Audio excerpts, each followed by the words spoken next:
नमस्कार बंधुरा प्रतिदिनेर मतो आजो चले एसेछि नतून एकटी रेसिपि निये। तो आज के एक बाटी सुजी दिए एई मुखशाला पिठाटा तैरी करे देखाबो। खेते हय दारुण, मुखे दिलेई मिलिए जाबे। तो चलो बंधुरा रेसिपिटा शुरू करी। एखाने आमि ग्यासे फ्राई पैनटा बसिए दिएछि, तारपर एई बाटिर एक बाटी सुजी निएछि। सुजिटा आमि प्रथमे हालका भावे भेजे नेब। तो गैसेर फ्लेमटा लो रेखे अनबरत नेड़े सुजिटा आमि भेजे निচ্ছি। एखाने 1.5 मिनट मतो भेजे निয়েছি। तारपर এই বাটিরই 1.5 বাটি জল দিয়ে দিচ্ছি। তো প্রথমে 1 বাটি জল দিয়েছি, তারপর আমি আরো হাফ বাটি জল দিয়ে দিচ্ছি। আর ভিডিওটা সম্পূর্ণ দেখার জন্য অনুরোধ রইল। এখানে 1 চিমটি লবণ দিয়ে দিলাম। লবণটা দিয়ে ভালো করে আমি মিশিয়ে রান্না করে নেব। তো এখানে যতক্ষণ না একটা ডোয়ের আকার নিচ্ছে ততক্ষণ রান্না করে নিতে হবে। তো দেখো বন্ধুরা, এখানে কিন্তু আমার ডো তৈরি হয়ে গেছে। এবার আমি একটা প্লেটের উপর নামিয়ে নেব।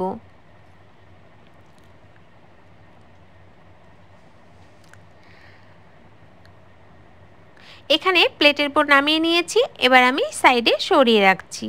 তো এখানে একটু চেপে চেপে আমি একটু ডোটা একটু ছড়িয়ে দেব। তো এইভাবে কিছুক্ষণ ঠান্ডা করে নেব। তো ঠান্ডা হতে হতে আমি এখানে একটা বাটি নিয়ে নিয়েছি। তো বাটির মধ্যে আমি এই বাটির 1 বাটি দিয়ে দিচ্ছি নারকেল কোড়া। আর এখানে নিয়েছি সেই বাটিরই 1 বাটি গুঁড়ো দুধ।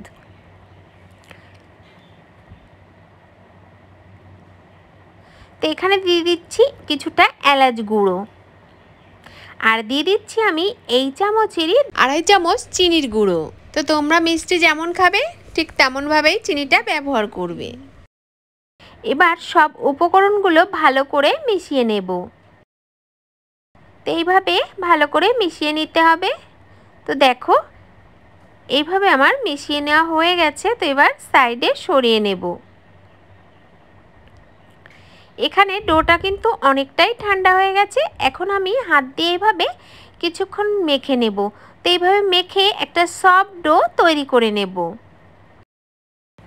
আজ যদি কোনো নতুন বন্ধু আমার ভিডিওটি দেখে থাকো, ভিডিওটি ভালো লাগলে অবশ্যই আমার চ্যানেলটি সাবস্ক্রাইব করে পাশে থাকা বেল বাটনটি ক্লিক করে নেবে। তো এখানে ডোটা আমার সফট করে মেখে নেওয়া হয়ে গেছে। তো দুভাগে ভাগ করে নিয়েছি। এবার সাইডে সরিয়ে রেখেছি। বোর্ডের উপর কিছুটা সাদা তেল নিয়েছি। তেলটা আমি ভালো করে লাগিয়ে নিচ্ছি বোর্ডের গায়ে।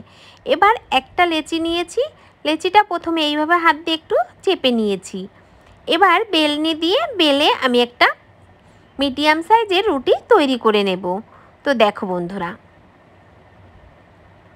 তো এইভাবে আমি রুটিটা তৈরি করে নিয়েছি। তো একদম পাতলাও না একদম মোটাও না। তো এখানে একটা বাটির ঢাকনা নিয়েছি। তো ঢাকনা দিয়ে আমি এইভাবে গোল গোল করে কেটে নেব। আশা করছি প্রতিদিনের মতো এই রেসিপিটাও তোমাদের খুবই ভালো লাগবে। ভালো লাগলে লাইক কমেন্ট শেয়ার করতে বন্ধুদের কাছে ভুলবে না। তো আমি এইভাবে 4টে রুটি কেটে নিয়েছি। তো বাদবাকি অংশগুলো আমি সাইডে রেখে দিচ্ছি। আমি ওগুলো দিয়ে আবারও রুটি তৈরি করে নেব। ঠিক এরকম মোটা করে রুটিগুলো তৈরি করে নিতে হবে। তো এবার সাইডে সরিয়ে নেব। তো এবার একটা প্লেটের উপর আমি তুলে নিচ্ছি। বাদবাকি রুটিগুলো আমি একইভাবে বানিয়ে নেব। তো দেখো বন্ধুরা, এখানে আমি সব কটা তৈরি করে নিয়েছি। এবার এক জায়গায় একদিকে আমি সরিয়ে রাখছি। এবার যে নারকেলের পুরটা রেডি করেছি সেটা আমি কিছুটা এই প্লেটের উপর নিয়ে নিচ্ছি। এই মুখশালা পিঠাটা খেতে দুর্দান্ত স্বাদের হয়। তোমরা একবার বাড়িতে তৈরি করে দেখতে পারো। তো এখানে কিছুটা পুর নিয়েছি। দেখো সামান্য পরিমাণে পুর এই রুটির মধ্যে দিয়ে দিতে হবে। তারপর যেরকম আমরা কুলি পিঠা তৈরি করি ঠিক সেইভাবেই আমি পিঠাগুলো তৈরি করে নেব। তো দেখো এইভাবে দুপাশ চেপে লাগিয়ে নিতে হবে ঠিক এইভাবে। এই পিঠার এই মুখশালা পিঠাটি খুবই সহজ। তোমরা বাড়িতে খুবই সহজে তৈরি করে নিতে পারবে। তো দেখো বন্ধুরা, এবার দুপাশে এইভাবে আমি চেপে লাগিয়ে তারপর হাত দিয়ে ঠিক এইভাবে ডিজাইন করে নিচ্ছি। তোমরা তোমাদের মতো পছন্দ করে তোমাদের পছন্দের শেপে তৈরি করে নিতে পারো। তো এই একে একে আমি তো দেখো ঠিক এইভাবে পিঠাটা তৈরি করেছি। কি দারুণ লাগছে বলো। প্রত্যেকটা পিঠা আমি একইভাবে তৈরি করব। তো আমি আরও একটি পিঠা তোমাদের একটু দেখিয়ে দিচ্ছি।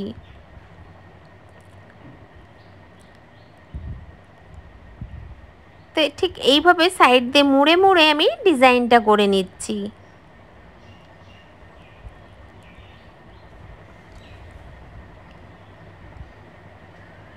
তো এখানে আরও একটি আমার তৈরি হয়ে গেছে। তো দেখো একে একে আমি প্রত্যেকটা মুখশালা পিঠা তৈরি করে নিয়েছি। এখন আমি এই পিঠাগুলো হালকা তেলে ভেজে নেব। তো চলো, এদিকে প্যানের মধ্যে আমি কিছুটা তেল গরম করে নিয়েছি। এবার কিছু পিঠা এর মধ্যে দিয়ে দিচ্ছি। গ্যাসের ফ্লেমটা লো রেখে পিঠাগুলো কিন্তু হালকাভাবে ভেজে নিতে হবে। এইভাবে আমি উল্টে পাল্টে তেল থেকে নামিয়ে নেব।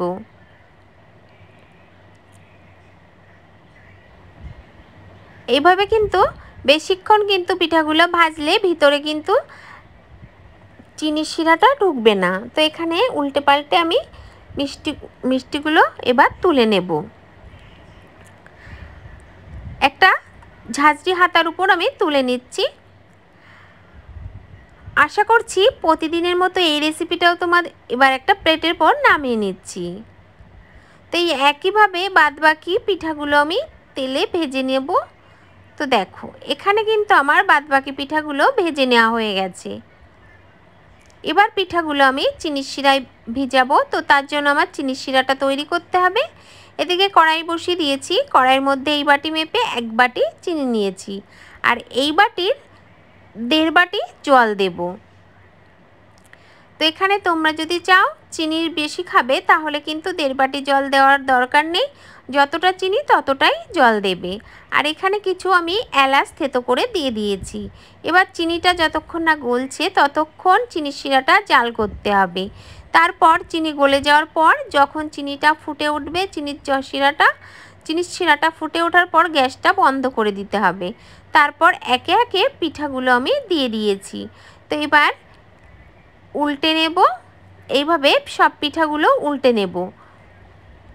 10 মিনিট মতো রেখে আমি পিঠাগুলো এবার একটা প্লেটে নামিয়ে নেব। তো এখানে আমি প্লেটের উপর নামিয়ে নিয়েছি। এই মুখশালা পিঠার রেসিপিটা যদি তোমাদের কাছে ভালো লেগে থাকে অবশ্যই বাড়িতে তৈরি করবে। আর তৈরি করলে ছোট্ট একটি কমেন্ট করে জানাতে ভুলবে না খেতে কেমন হয়েছিল। তো বন্ধুরা এখান থেকে দেখো তোমাদের একটা পিঠে একটু দেখিয়ে দিচ্ছি। তো পিঠাগুলো একদম সফট, তুলোর মতো নরম হয়। তোমরা দেখেই বুঝতে পারছো কতটা সফট হয়েছে। তো বন্ধুরা আজকের মতো এখানেই বিদায় নিচ্ছি। দেখা হবে নতুন কোনো রেসিপি নিয়ে। ততক্ষণ ভালো থাকবে, সুস্থ থাকবে।